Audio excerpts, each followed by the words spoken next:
Bonjour à tous et bonne année 2022.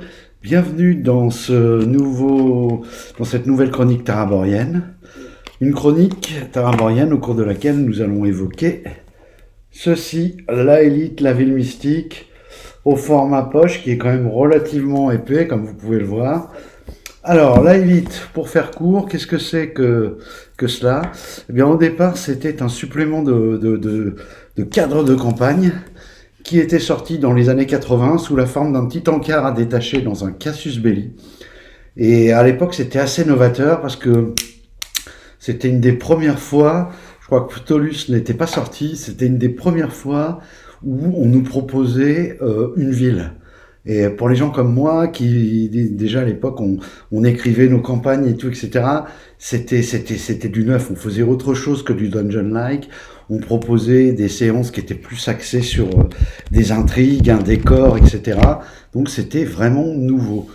Il est sorti par la suite un numéro, comment dirais-je, un hors-série, spécialement sur la Élite, où là déjà l'équipe de personnes avait déjà, c'était déjà un peu agrandi, je crois, et puis surtout ils avaient proposé quelque chose d'un peu plus conséquent.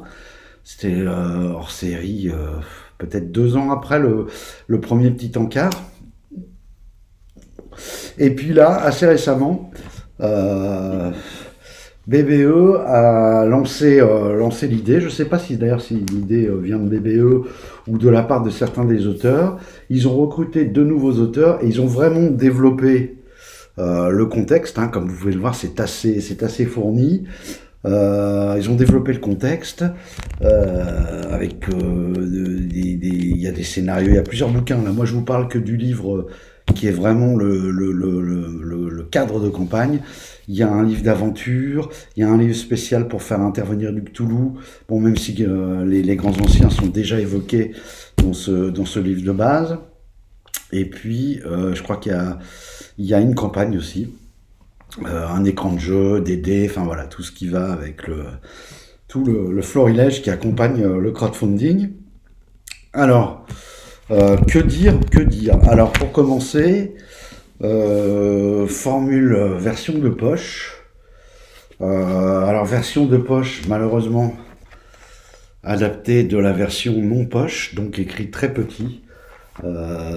Ça aussi, j'espère qu'à un moment, on va basculer sur un modèle de vraiment penser les bouquins pour du petit format, si on les sort après, et pas juste réduire la maquette, parce que du coup, c'est... Voilà.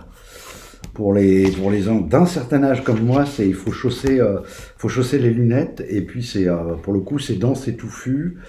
Que dire d'autre encore? Je vais évacuer tout de suite le côté des illustrations qui, moi, m'ont pas convaincu. Je me faisais pas du tout cette image-là des illus. Après, ça peut fonctionner. Hein, c'est peut-être lié aux images mentales que je m'étais faites à propos de cette ville, mais je voyais pas ça comme ça. Il y a un petit côté un peu de dark fantasy, notamment dans ce genre de personnage, vous voyez. Moi, je voyais pas du tout ça comme ça, la Élite. Mais bon, pourquoi pas. Deuxième chose, version de poche, très pratique. Moi, j'en viens à me dire que pour faire jouer les versions de poche, c'est vraiment presque mieux que les grands manuels. Format souple. Bon, par contre, le prix, ça va pas du tout. C'est, je crois, 30 euros. Moi, je trouve ça cher pour un bouquin de poche comme ça, qui, à mon avis, va pas forcément résister très longtemps si vous l'ouvrez et que vous le feuilletez. Bon, je trouve que pour quelque chose, petit format, pas trop relié, c'est beaucoup trop cher. Ceci dit, le bouquin en dur, il est à 69 euros. Bon, là encore, hein, moi je sais pas, c'est parce que j'ai été habitué autour des bouquins à 50 euros. 50 euros, je trouve que c'est déjà une somme. Là, maintenant, on est à des bouquins autour de, enfin, plus de 65 euros. Bon, c'est sûr, pour moi, c'est trop, les tarifs sont trop élevés sur les bouquins. Bon, je reviens pas dessus, je comprends qu'il faille payer les gens, les illustrateurs, les rédacteurs, les concepteurs, l'imprimeur et tout ça. Je pense quand même que la marge est trop importante. D'ailleurs, on en a eu la démonstration. avec la reissue des triptyques de Donjons et Dragons en anglais, là, ce qui est sorti, le premier triptyque dans sa nouvelle formule, qui est maintenant, je crois, autour de moins de 100 euros. 95 euros, je crois, sur Amazon, où vous avez les 3 triptyques de base, plus un écran, plus un slipcase, 95 euros, alors que chacun des livres était vendu 50 euros. Donc on était déjà à 150 euros, plus 20 ou 25 euros d'écran, plus le slipcase qui généralement est à une dizaine d'euros, voire peut-être un peu plus. Bref, on frôlait les 200 euros, là on est à 95 euros. Je pense quand même que les éditeurs pourraient de temps en temps avoir des marges un peu moins importantes et rester dans le domaine du raisonnable. Parce que 70 euros un bouquin de contexte de jeu de rôle, avec tout ce qui sort, tout ce qu'on a envie de lire, moi je trouve que c'est un peu cher. Mais encore une fois, ça n'engage que moi. Alors venons maintenant sur le contenu, parce que c'est surtout ça qui est intéressant. Les problèmes d'édition, tout ça, bon, ça c'est autre chose. Comment ça se présente à nous? Bah, on a un beau bouquin, hein. Vous avez quand même les illus, même si moi j'aime pas trop le style, malgré tout, il y a de l'illu, hein, de ce point de vue-là. On n'est pas en reste. Alors, vous avez un petit préambule, la élite pour suivre le rêve, la élite suite et commencement, hommage, on vous parle un peu, et puis vous avez cette grosse table des matières, bien fournie, qui va nous expliquer un petit peu comment ça fonctionne. Alors, il y a un parti pris. Au début, on vous raconte, vous allez découvrir la ville par le biais de 3 voyageurs, en fait. C'est assez bien vu, ça. Je trouve que ça met bien dans l'ambiance. Et vous allez avoir tout un premier chapitre sur la ville en elle-même. Un peu d'histoire, 3 voies pour l'élite, une cité sainte, un temple de commerce, un camp de base pour aventuriers. La élite aujourd'hui, donc après l'historique passé de la élite, qui est très intéressante, notamment pour les maîtres de jeu, parce que c'est toujours mieux de comprendre un peu la logique des choses et l'historicité des choses qu'on essaye de mettre en scène. Ça permet, je trouve, de les mettre en scène avec une acuité renforcée par rapport à faire les choses à l'aveugle sans trop savoir d'où ça vient, etc. Fonctionnement et rouage, c'est une ville qui a un certain nombre de codes, puisqu'elle est dirigée par le roi Dieu. Et donc on vous explique un petit peu comment cette ville tourne. Là encore, c'est très intéressant pour le maître de jeu. Dans le chapitre La élite aujourd'hui, je devrais mentionner, c'est important, qui commence par vous présenter un petit peu les alentours de la élite. Et je dois dire que quand j'ai vu ça, j'étais pas convaincu, et je trouve ça très bien fait aussi. Et puis surtout, c'est vraiment bien d'avoir pris le temps ça avait été très sommaire, je crois, dans le numéro hors série de Cassius Belli, donc la deuxième mouture de la élite. Là, vraiment, il vous situe la ville par rapport au reste. Et c'est d'autant plus intéressant que ça permet de pouvoir l'envisager comme effectivement peut-être un point de départ pour une campagne avec des choses alentour à faire jouer. Très, très, très, très intéressant. Ensuite, on vous parle de l'arrivée à la ville, donc toujours avec cette histoire des 3 voyageurs dispersés. Puis vous avez tout un chapitre sur un petit peu la vie, vivre à la élite, la population, creuset de diversité, des particularismes, la ville en elle-même, ses dimensions, son urbanisation, sa voirie, les déplacements, comment traverser la faille, puisque vous savez qu'il y a une faille au milieu, comment travailler et se faire embaucher dans la élite, boire et manger, dormir et s'amuser, s'informer, paraître. Vient ensuite, après toutes ces considérations d'ordre général, on vous parle de la chute de la élite. Là, on vient vraiment dans l'histoire. Et là, c'est très très important ce chapitre-là. Histoire des rois dieux, la chute. Très très important pour les maîtres de jeu, si vous voulez. C'est ce qui va vous permettre de vraiment bâtir des scénarios, voire une campagne vraiment en adéquation avec tout ce cadre de campagne. Bien sûr, vous pouvez juste rédiger un scénario dans la élite, ça fonctionne très bien, la ville est vraiment très évocatrice et permet de faire des choses très intéressantes. Mais là, en vous y prenant comme ça, il vous donne tous les éléments pour vraiment bâtir toute une campagne avec son lot de cohérence, avec tout ce qui va bien, pour que le maître des jeux soit pas pris en traître et arrive à faire quelque chose qui se tient de bout en bout, avec, contrairement au dessin, où là je n'aime pas trop, en tout cas sur la partie texte, vraiment une couleur particulière. Cette ville, c'est la ville mystique. Il y a beaucoup de choses qui tournent autour des 4 temples, et c'est vraiment très bien. Ensuite, on va voir une présentation des 4 terrasses principales. Donc la main qui travaille, la chaussée du lac, la prospérité et le nuage. Pour le châtiment, c'est encore autre chose.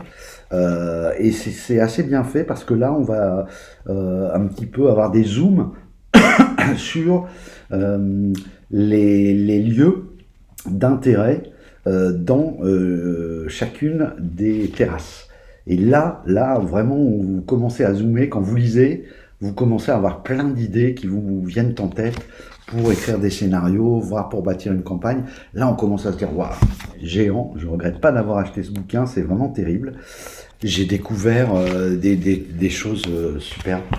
Et plus je lisais, et plus je trouvais ça vraiment bien, et ça m'inspirait pour des idées, la couleur est vraiment là, comme je vous le dis. Voilà. Donc ils vont détailler comme ça toutes les terrasses. Pour chaque terrasse, vous avez également, ce qui est intéressant, des petits portraits de certains PNJ importants. Et puis également ce qu'ils appellent, souvent c'est vers la fin, des idées d'aventure. Donc c'est pas des aventures qui sont complètement rédigées, mais vous avez déjà toute la trame. C'est pas mal. D'ailleurs, je pense que je vais m'essayer dans pas longtemps à reprendre une des trames proposées, à la développer pour en faire quelque chose, et à proposer ça à des joueurs pour aller explorer cette ville. Que dire d'autre? Nous avons après donc le châtiment, la haute terrasse, le cloak, les temples, qui encore une fois sont très très importants dans cette ville. Le hors-la-ville, là encore très intéressant d'avoir vraiment fait des zooms sur les parties extérieures de la ville. J'allais dire, c'est peut-être ce qui manquait un peu dans la première mouture, où vous pouviez, avec la première mouture de Cassius Belli, vous aviez certes un décor de ville, on vous disait, bon an, mal an, voilà, où c'était situé. Après, je pense que ce qui était fait, c'était que de laisser toute latitude aux maîtres de jeu pour pouvoir intégrer cette ville dans leur propre décor de campagne, ce qui est encore le cas. Mais là, j'avoue que d'avoir développé les alentours, bah ça rajoute vraiment de la chair autour de l'os, j'ai envie de dire. Et là, il y a vraiment de quoi creuser, de quoi faire, mettre en scène d'autres scénarios, d'autres histoires. C'est vraiment très très puissant. Vous avez enfin, vers la fin, à partir de la page 513, un chapitre très important sur les secrets. Car effectivement, moi j'avoue que j'aime de plus en plus les univers à secret. Je trouve que ça permet de faire basculer la table, de switcher, de faire que vos campagnes, vos histoires prennent d'écran lorsque vos personnages découvrent les secrets.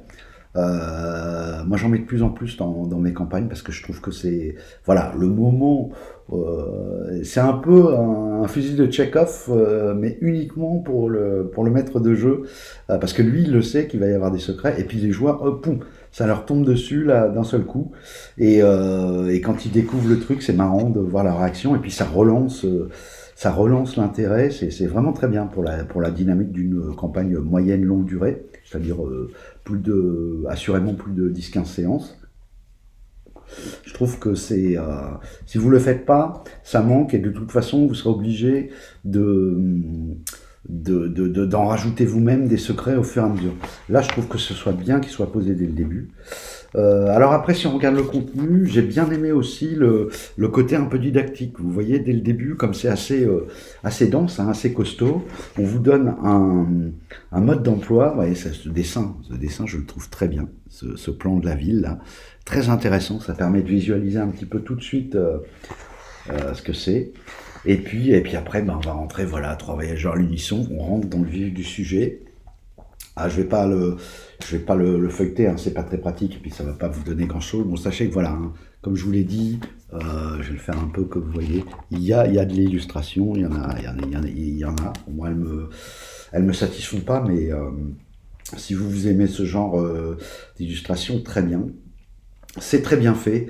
Alors pour conclure, qu'est-ce qu'on peut en dire? Moi franchement, si vous aimez le Medfan, que vous aimez les cadres de campagne avec des partis pris assez forts, parce que là c'est quand même une ville mystique, donc avec les temples, tout ce qui concerne les temples, ça a de l'importance, etc. Je vous le conseille. Vraiment, vous allez vous régaler, ne serait-ce qu'à la lecture. C'est vraiment très évocateur, il y a mille choses qui vous viennent en tête, des envies, des idées de partie, donc allez-y, foncez dessus. Si vous n'aimez pas le Medfan, que vous n'aimez pas les scénarios à intrigue, parce que quand vous regardez les idées de scénarios, il y a très souvent des enquêtes, voire, même si c'est pas posé comme des enquêtes, des scénarios où il y a beaucoup d'intrigues à démêler, beaucoup de peut-être de jeux social, vous voyez, d'interactions sociales à faire. Ah, il faut une table qui soit friande de ça. Si vous jouez avec des mini-maxeurs qui veulent juste pexer et puis voilà, défourailler, jouer de l'épique en défouraillant des grosses créatures, c'est pas le cas. Mais un peu comme dans Ptolus, il y a le meilleur des deux mondes, si j'ose dire, parce qu'il y a quand même de la créature. C'est motorisé. Bah, là, c'est agnostique en l'occurrence, c'est-à-dire que là-dedans, vous n'avez que du descriptif. Donc, quand bien même vous ne joueriez pas à D&D 5e édition, puisque c'est pour ça que ça a été fait au départ, vous pouvez très bien faire jouer la élite avec un autre système de jeu. Bien sûr, ça va vous demander un petit travail d'adaptation pour tous les PNJ, et Dieu sait s'il y en a, mais c'est tout à fait possible. Bon, moi, pour ma part, je pense que je ferais jouer en DD5, quoique peut-être en Against the Dark Master, parce qu'à mon avis, il y a peut-être un crossover intéressant à faire entre la ville sainte de la élite et puis rajouter un peu de présence de Dark Master là-dedans. À mon avis, il y a quelque chose à faire avec des personnages peut-être aussi un peu moins buildés pour le combat que du D&D 5, et des personnages un peu plus à l'aise sur d'autres compétences, d'autres gammes de domaines. Donc voilà, en tout cas c'est sûr que j'en ferai quelque chose, parce que je trouve ça vraiment très bon. Je regrette un peu de l'avoir pris en version poche. Mon banquier ne regrette pas, lui. Mais moi je regrette parce que c'est un peu, voilà, je suis obligé de chausser les lunettes à chaque fois, c'est écrit petit. Bon, c'est toujours mieux que la lecture sur PDF, hein. Moi personnellement je suis assez hermétique. Vraiment, si vous aimez les univers Medfan, vous voulez un truc très fouillé, allez-y. Si vous êtes plutôt du type pas trop de détails, on se concentre sur le gameplay, sur ce qu'on veut faire jouer dans les séances, etc., sans vraiment creuser autour, vous allez trouver que c'est trop fourni, hein, qu'il y a trop de choses. C'est sûr que avant de parvenir à tout exploiter, il y a du boulot. Ceci dit, moi je le range dans les suppléments, c'est vraiment ce genre de catégorie de suppléments que je trouve aujourd'hui les plus intéressants et les plus incontournables. Après, je dirais, il y a les suppléments de règles, hein, quel que soit le jeu, si vous avez un jeu qui évolue, qui fournit des suppléments de règles dans sa gamme, c'est beaucoup mieux qu'une campagne. Surtout si vous aimez bien écrire vos histoires, parce que vous avez tout le décor, quelques petites idées comme ça, quelques petites graines de scénar, et vous pouvez bâtir dessus, vous pouvez rajouter des PNJ, vous pouvez en utiliser, vous pouvez... Voilà, c'est super, en fait, quand vous faites ce genre de boulot. Encore une fois, il y a plein de gens qui préfèrent les campagnes clés en main, et puis voilà, l'histoire, elle est écrite, machin, et puis on fait jouer ça en adaptant avec la table, c'est un peu chacun qui voit. Voilà, j'espère que cette vidéo vous a plu, et je vous redis bonne année, que cette année soit ludiquement prolixe. Allez, à bientôt pour une prochaine vidéo. Au revoir.